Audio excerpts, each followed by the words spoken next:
Hello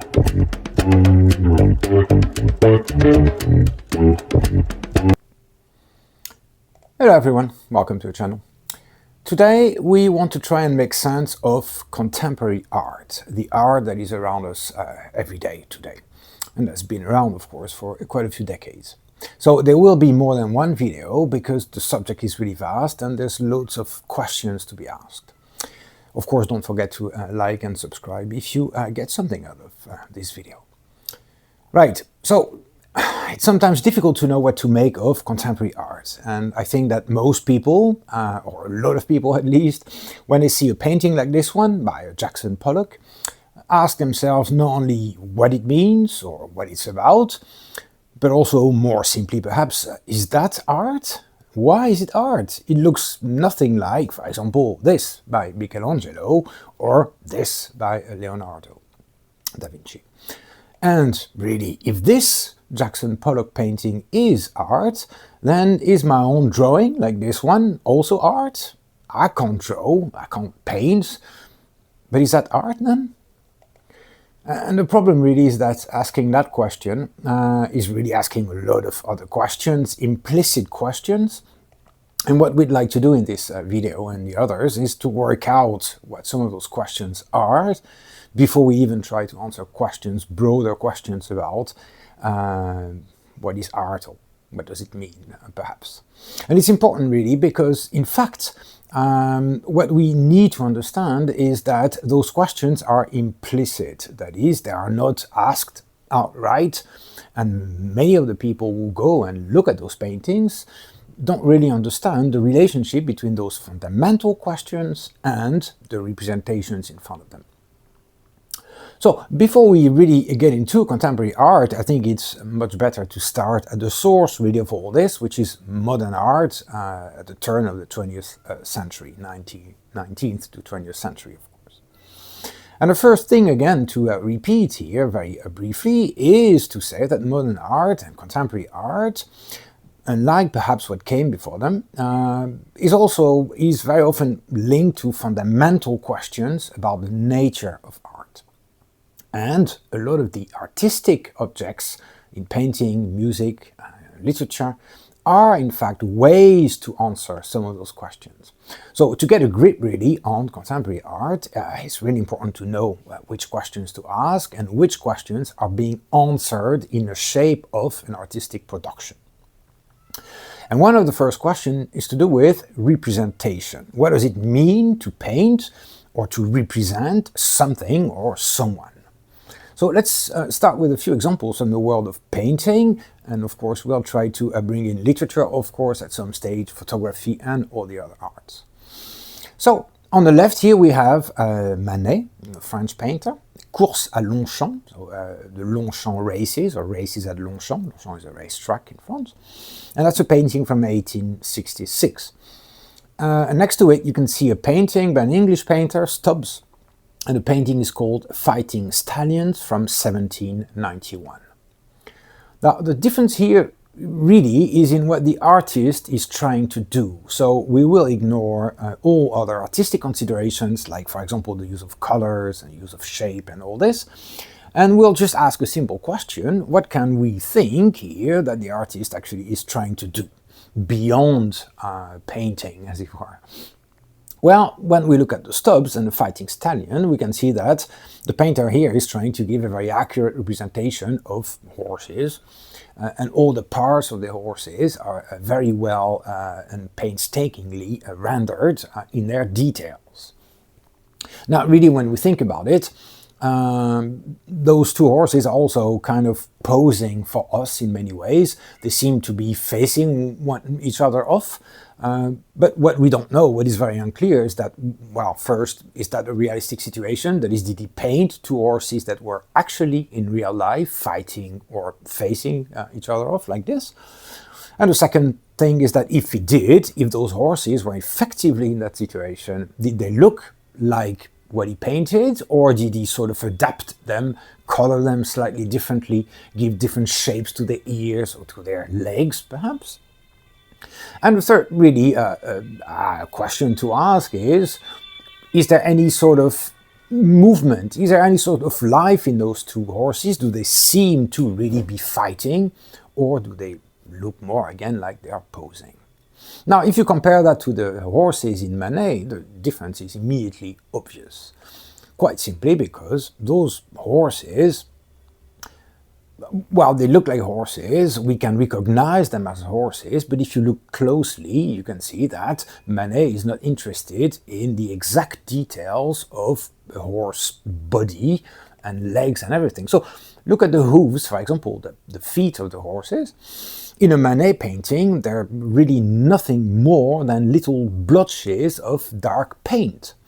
They don't really look like hooves like they do in a Stubbs painting. In fact, if you look at the faces of the people in the crowd, you can see it's the same. Those faces are not really faces, and we sort of fill in the blanks left by Manet with faces because we know faces and we don't really need to know how they exactly look. We just need to have the idea that there is a crowd and there are faces in the crowd. So really the point here is that we recreate the hooves, we recreate the faces from what we know, and we don't really need the exactitude in Stubbs' painting to know what a horse is like. And so very obviously what both painters are trying to do is very different. In Manet, the horses are actually alive. Manet here is representing speed, movement, the end of the race, the horses side by side, the jockeys on their backs driving them on, and it matters very little, in fact not at all, that the horses are not exactly like horses in real life, because what Manet is trying to do is not to represent the paintings, the horses. He's trying to paint, to represent the excitement of the race, the excitement of the crowd, and the speed at which the horses race. So this is really an illustration of a major question in contemporary art, and that is the difference between a need for an exact representation, which ultimately in painting is never quite true, or the need or the desire to evoke, to create sensations and emotions, and not instant recognition. We have an extension of that problem when we briefly look at this Marcel Duchamp painting from 1912, nude, descending a staircase. Marcel Duchamp was a French painter, and artist in general, who asked very fundamental questions about the nature of art himself, and here you can see the same thing. A question related to the Stubbs versus the Manet painting is static versus movement. That is, a painting represents something that doesn't move, and yet life moves, things move. And so paintings really can only represent an extremely short moment in time, or really realistically amalgamate, put together all those moments in just one fixed, unmoving representation. That's what Roland Barthes says in his fantastic little book about photography, when he compares photography and painting, where he says, well, painting pretends to be live, but no, because of course, time to pose for a painting, that takes hours, sometimes days, weeks and months. And of course, ultimately, you only have one representation of all those moments, all those weeks and hours taken together. Whereas, of course, photography captures one instant. It may not be representative of the whole, but it is exactly what it was at the moment it was taken. But that's why the difference here between the Stubbs, the Manet and the Duchamp painting is also about movement and being static. And here, Duchamp reminds us that when somebody descends a staircase, the question is, can I represent that movement? Can painting, can art represent that movement? And this is what he is clearly trying to do. The person descending the staircase is each time they move on slightly different from the time before. The shape of their feet, the shape of their legs, the movement of their arms, the position of their head. And so why should a painting only represent one chosen moment out of all those? Why could a painting not represent the whole movement? This idea I'm sure you've been exposed to also when you think back to the Futurist movement, the Italian Futurist movement in the 1910-20s, And you may remember Marinetti, the founder of the Futurist movement, who wrote the Manifesto for Futurism. Infamous Marinetti, of course, because he was associated with the fascists at the time. And Marinetti, nevertheless, explained, as it were, what the Futurist movement was about, partly at least. And he says, I quote, "It is the static qualities of the old masters which are abstraction and unnatural at that.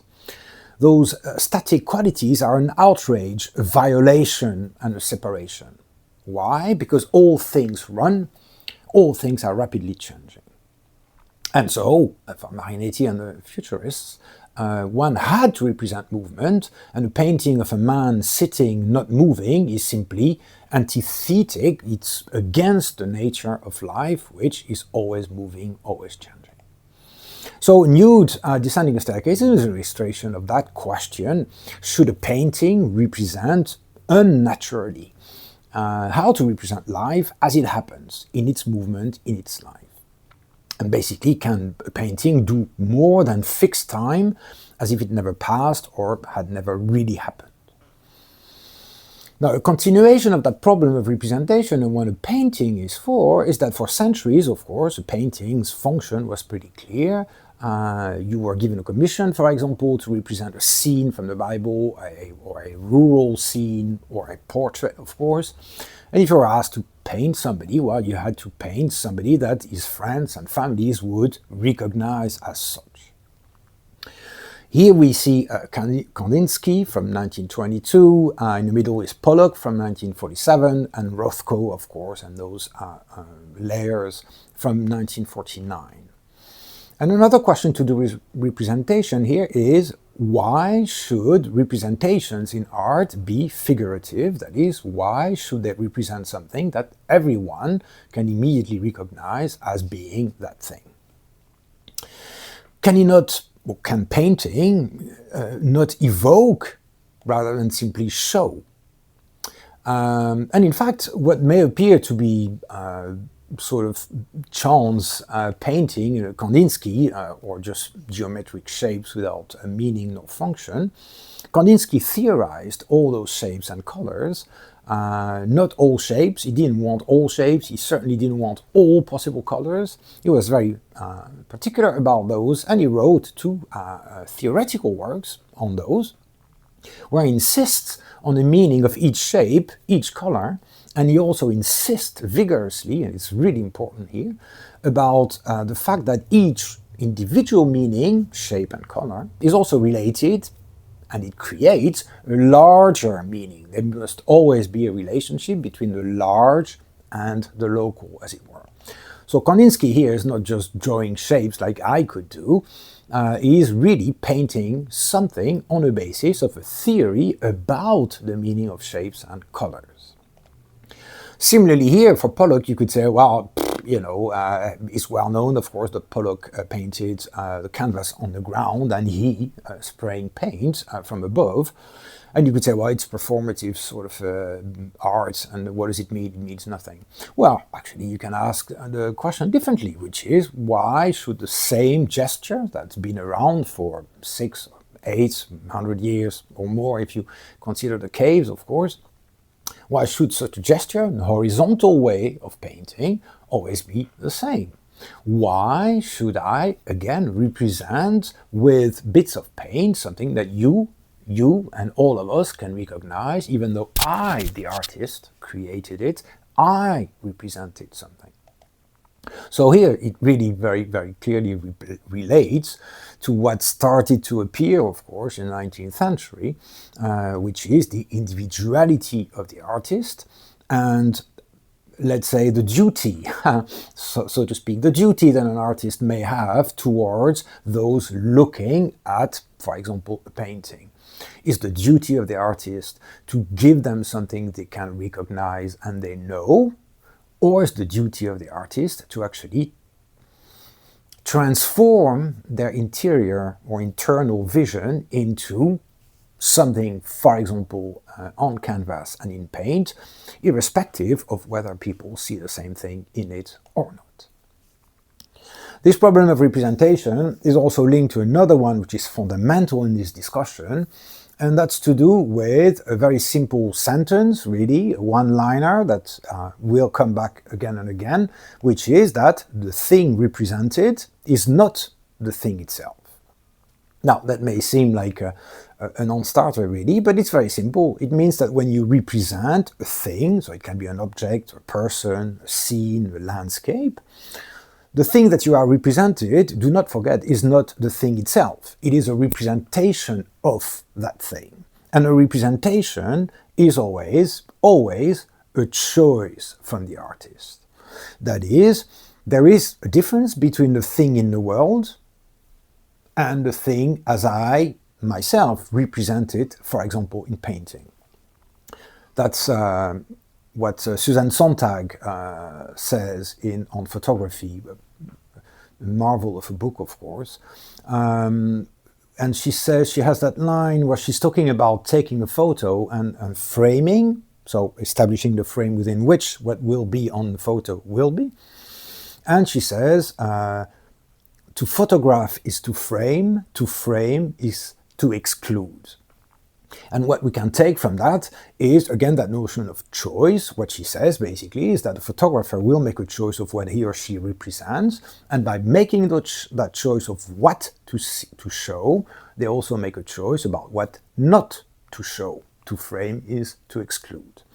So representation in modern art is always a choice, and the choice that you make has consequences for the form of what you make. And here Cornsworth's installation reminds us of exactly that problem. As you can see, it's about chairs, it's about a chair, and you have a real chair, that is a chair real in the world, made of wood. You have the dictionary entry defining a chair and its use, and you have a photograph of a chair. And the question really underneath this work is, what is the real chair? Is there a chair which is more real than the other? Is there a chair which is more meaningful than the other? Which one is the right way to represent a chair?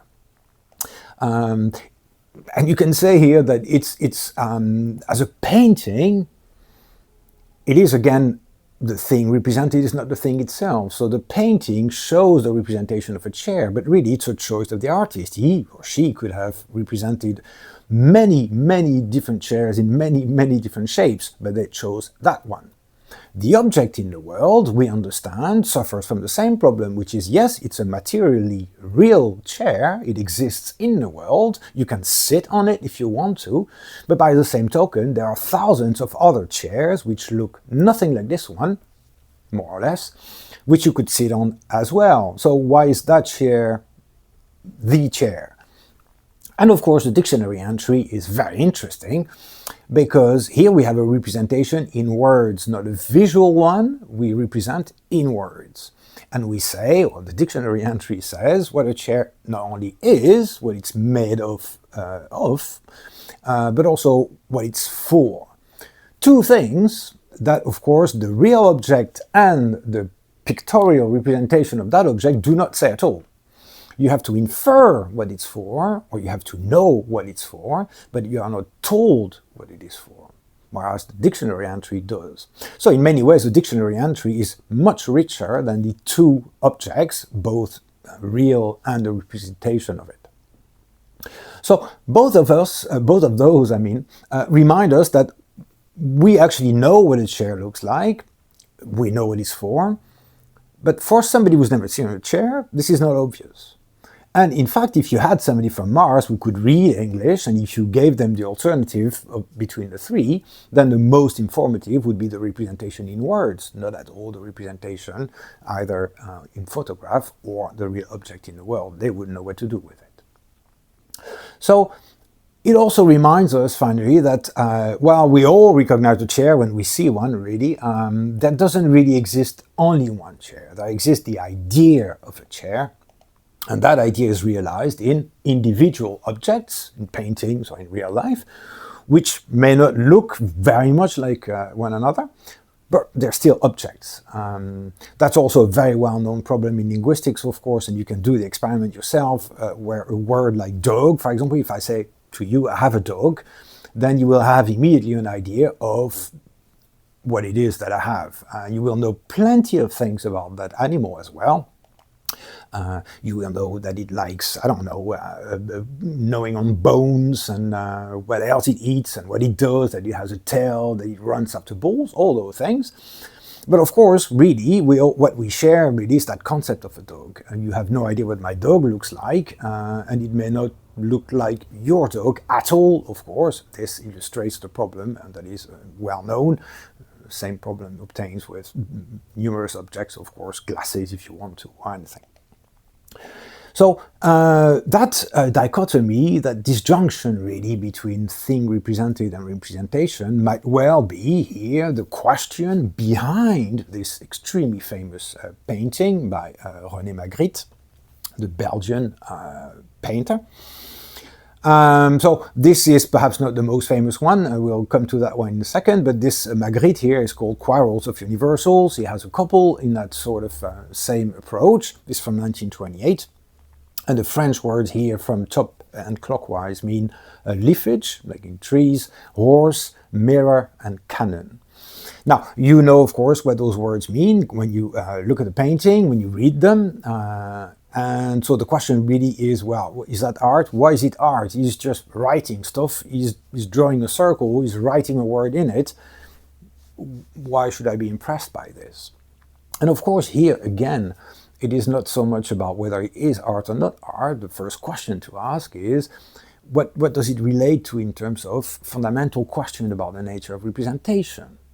And here, what Magritte maybe suggests is that, look, if I, Magritte, paint leaves on a tree, if I paint a horse, if I paint a cannon, what you will see really is my imposition of my representation of a horse on you. Now, if it happens that you had a different idea about the horse, a different image of a horse in mind, the moment you see my horse, it's just a horse. There's no other horse possible because I impose it on you by putting it in my painting. So, what Magritte here does is give a space to actually, as it were, color the painting in with our own representation of what a horse is, our own representation of a mirror. Now, if he had given you very, very difficult words or concepts or objects you don't know anything about, that wouldn't work. But by giving you everyday objects and asking you to fill in the blanks, then you participate in the creation of the painting, and you are reminded that ultimately the thing represented is not the thing itself, and that any horse would do. So you can paint that concept in your own way, as it were. Yeah? You are a co-creator. So to represent something is in fact to represent one way that that thing can be. In fact, one way that that thing can be and not is. It doesn't represent what it is, it represents what it can be. That's where we reuse Magritte again, of course, and his most famous painting, which is called The Treachery of Images. The title says already a lot, of course. It's from 1929. And the French words, as you probably know, mean, this is not a pipe. Well, of course it's a pipe. It looks like a pipe. I can see it's a pipe. You can see it's a pipe. So yes, it is a pipe. Well, no, it's not a pipe because it is both a pipe and not a pipe at all, of course. It's an idea of a pipe. It's one representation of a pipe. In fact, it is Magritte's representation of a pipe. Now, the youngest, of course, among you might not see or have seen many pipes, but it used to be common, and there are hundreds of shapes of pipes and hundreds of different pipes around the world, in fact, and only in Europe. So, this pipe is an idea of a pipe. It's one representation among many, many of a common concept, an object that does exist in the world, but also exists in the sense of a concept. So this painting really is directly linked to that question, which is, what is to represent something when we all have different personal experiences of that thing that we don't share necessarily with one another, and yet we all agree on what it is, sort of like a pipe a dog or a drinking vessel, a glass. And this, of course, in turn, begs the question, is there anything that just is, that we can all agree on, or is everything a representation? Of course, it's a question that goes back to at least Plato, through Kant, etc. But this is really at the heart here of the idea of representation in art. What can I represent? Incidentally, also, Michel Foucault wrote a very small essay on that painting, bringing his vast intellect to the question. Highly recommend it, and I think it's probably available. It's probably out of copyright right now. So we have just introduced really some of the main questions, or very few of the main questions that are underneath the expressions, the artistic expression at the turn of the 20th century that lead into, of course, contemporary art that is still being made today.